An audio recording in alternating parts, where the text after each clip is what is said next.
अब जो है जब कर्दम ऋषि को यह बात पता लग गई, तब जो है उन्होंने पिता की आज्ञा मान करके मनु महाराज आए हैं और उन्होंने जो है उनका प्रस्ताव स्वीकार कर लिया है और उसके बाद देवहूति के साथ उनका विवाह हो गया है। विवाह के पश्चात बहुत दिन तक देवहूति जो है वह आई है, तो वहाँ पे तो आश्रम व्यवस्था है। आश्रम व्यवस्था में सब कुछ सिस्टम तो आश्रम के अनुसार है। जो कुछ भी वहाँ पर है उसी व्यवस्था में देवहूति ने अपने को ढाल लिया है। कहाँ एक तरफ चक्रवर्ती सम्राट मनु महाराज संपूर्ण पृथ्वी के जो सम्राट हैं, और बिटिया ऐसे ऋषि के पास चली गई जिनके पास कोई व्यवस्था ही नहीं है।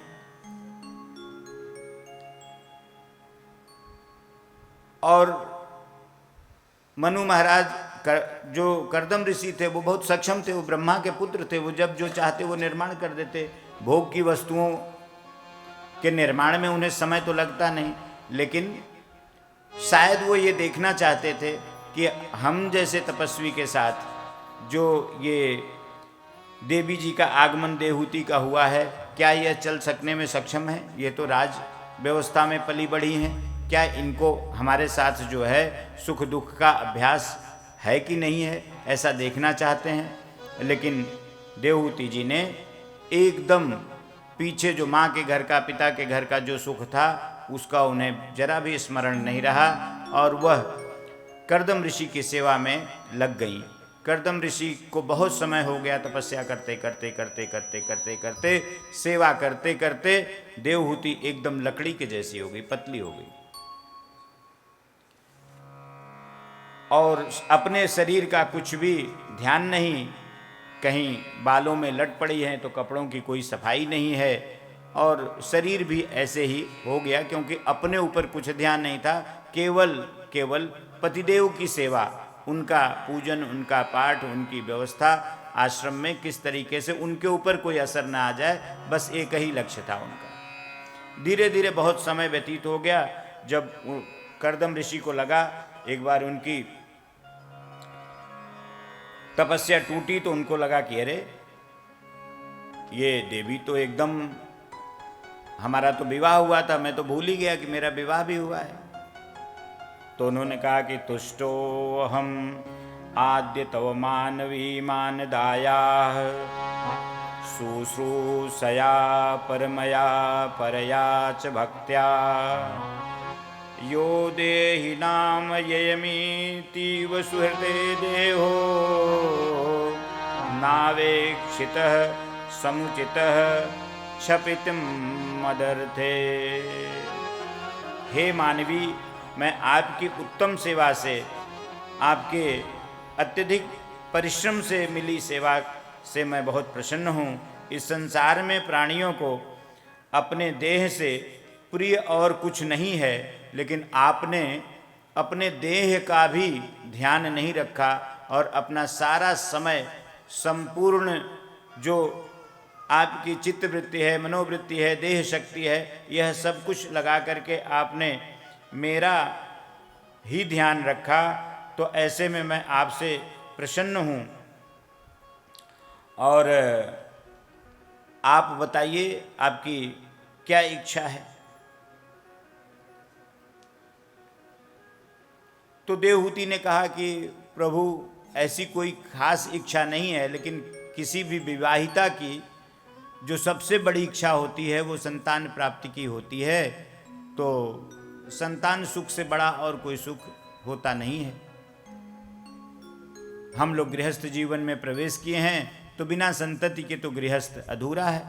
अगर आंगन में बच्चे नहीं खेलें, किलकारियाँ नहीं गूंजें, तो फिर वह गृहस्थ का घर जो है वह रूखा लगता है, सूखा लगता है। कर्दम ऋषि को बात समझ में आ गई और उन्होंने अपने मन की गति से एक विमान की रचना किया है और उसके बाद जो है एक सरोवर की भी रचना किया है।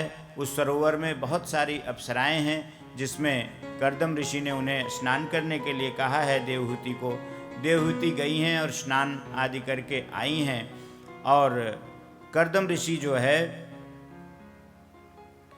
उस मनोवेग से मनोनुकूल चलने वाले इस विमान में विराजमान हुए हैं और लगभग 100 वर्षों तक उस विमान में देवी देवहूति के साथ वह विहार करते रहे हैं, जिसके कालांतर में उनको 9 कन्याएं हुई हैं।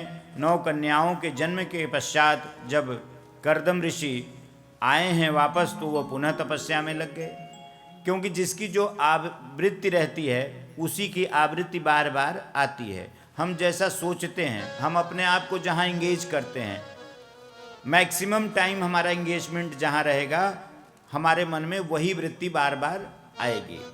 तो वो तो फ्रॉम वेरी बिगिनिंग जन्म से ही तपस्वी थे, तो जन्म से तपस्वी थे, तो तपस्या अगर किसी कारण से डाइवर्जन हो भी गया तो जब ध्यान में आया तो फिर भगवत चिंतन। अब भगवत चिंतन में वो पुनः दोबारा लग गए। अब जो पुनः जो है वह भगवत चिंतन में लग गए, तब जो है फिर जस की तस हो गई देवहूति जी। देवहूति जी की पुनः वही स्थिति हो गई। अब 9 कन्याएं, अब उनको लगा कि ये तो महाराज जो है, हमने सोचा कि घर गृहस्थी में बच्चे आ जाएंगे तो शायद कुछ बदलाव आएगा, जैसा लोग सामान्यतया सोचते हैं। अगर पति पत्नी में न पट रही हो, लोग कहते हैं लड़का बच्चा हो जाएंगे तो बच्चे के नाते प्रेम बढ़ जाएगा। लेकिन यहाँ जो है चढ़ो न दूजो रंग, कर्दम ऋषि जस के तस। अब जो है कर्दम ऋषि जी जो है वो पुनः अपने भगवत ध्यान में लग गए। अब वो फिर कहने लगे कि देवी को बड़ा पछतावा हुआ। उनको लगा कि अनायास ही हमने गृहस्थ धर्म और गृहस्थ जीवन की कामना इनसे किया।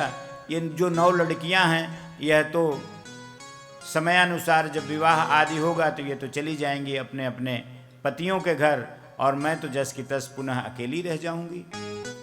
तो इससे अच्छा तो हमने यह संसार बसाने का काम ही नहीं किया होता तो ही ठीक था। ऐसा सोचते सोचते उनका समय व्यतीत हो रहा था। कर्दम ऋषि को जो है पुनः उनका ध्यान टूटा, तो उन्होंने यह बात कही कि महर्षि, हमने आपसे अनायास ही इस गृहस्थ जीवन की कामना किया, क्योंकि बेटियां तो पराया धन हैं, वो तो कल चली जाएंगी और फिर मैं इस संसार में अकेली रह जाऊंगी, और आप तो भगवत भजन में हैं और आगे आप कहाँ जाएंगे, आपका तो कुछ पता नहीं है। तो कर्दम ऋषि को ध्यान आया, वो यहाँ कुछ मिस्टेक हो रही है, और उन्होंने कहा कि पिताजी ने कहा था कि भगवान आएंगे, तो देवी आप परेशान नहीं हो, और आपने तो हमसे पुत्र की कामना किया था, लेकिन ये पुत्रियां आ गई हैं, तो पुत्र का जो प्रकल्प बाकी है वह अभी पूर्ण होना बाकी है। और समयानुसार जो है पुनः देवहूति और कपिल जी ने एक पुत्र का जन्म दिया है, जो भगवान कपिल देव के रूप में हुआ है।